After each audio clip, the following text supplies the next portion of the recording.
Как вы помните, где-то мы держались на цифре 8,5, а сейчас улетели за десятку. Так, сумму в 10 миллиардов рублей в республике превысила общая налоговая задолженность. Как отметил Рустам Минниханов, есть объективные причины, связанные с новыми экономическими условиями. В текущей геополитической ситуации наше предприятие испытывает беспрецедентное санкционное давление. Идет перенастройка всей экономики. Производители выстраивают новую логистику поставок продукции и комплектующих. Рассматривают возможности для организации импортозамещающих производств. Вынуждены работать под влиянием изменения курса рубля, цен на энергоресурсы и другие внешние факторы. Президент поручил усилить работу балансовых комиссий и разобраться, в чем причины долгов. Балансовые комиссии, Шамиль Хамидович, должны работать. Конкретно 2 миллиарда добавили, это где-то что-то. Это реально те деньги, понятно, есть уже та сумма, которая зависла, и сложно ее, а вот то, что свежие, их надо но и в части возмещения Следственный комитет тоже принимает участие. Глава Минфина обратил внимание на то, что долги по налогам есть и у бюджетников. В антирейтинге Казань, Нижнекамский, Лаишевский и Кукмарский районы. Несмотря на проводимую совместно с налоговым органом работу по ее снижению, на отчетную дату задолженность сохраняется.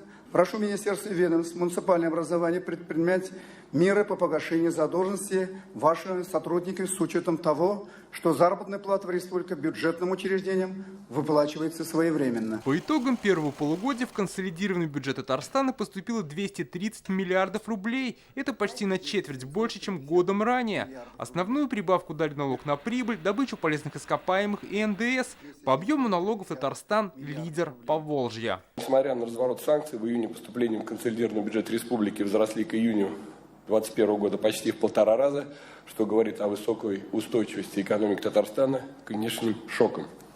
Если анализировать динамику по отдельным налогам за истекший период, то по большинству из них она в зоне роста, что обусловлено высокими финансовыми показателями компаниями за 2021 год и первый квартал текущего года, благоприятными ценами на нефть, увеличением заработной платы, а также результативностью налогового администрирования. Навести больший порядок в сфере налогов признан новацией следующего года. С января в стране вводится система единого налогового счета налогоплательщика. Сейчас в Татарстане ее уже апробируют. На территории республики в эксперименте участвуют 67 организаций. Внедрение данной технологии платежей обеспечит минимизацию ошибок при заполнении расчетного документа плательщика, приведет к значительному сокращению невыясненных поступлений. Сегодня отметили, необходимо обеспечить устойчивую работу и развитие экономики. Для этого следует помогать предприятиям выстраивать кооперационные связи, находить новые рынки сбыта и использовать всевозможные меры господдержки. Должны быть исполнены все социальные обязательства. Существенных затрат требуют задачи в рамках национальных проектов. Дмитрий Аринин, Вадим Илларионов, ТНВ, Казань. Закажи рекламу на ТНВ. Телефон в Казани 5 705 100.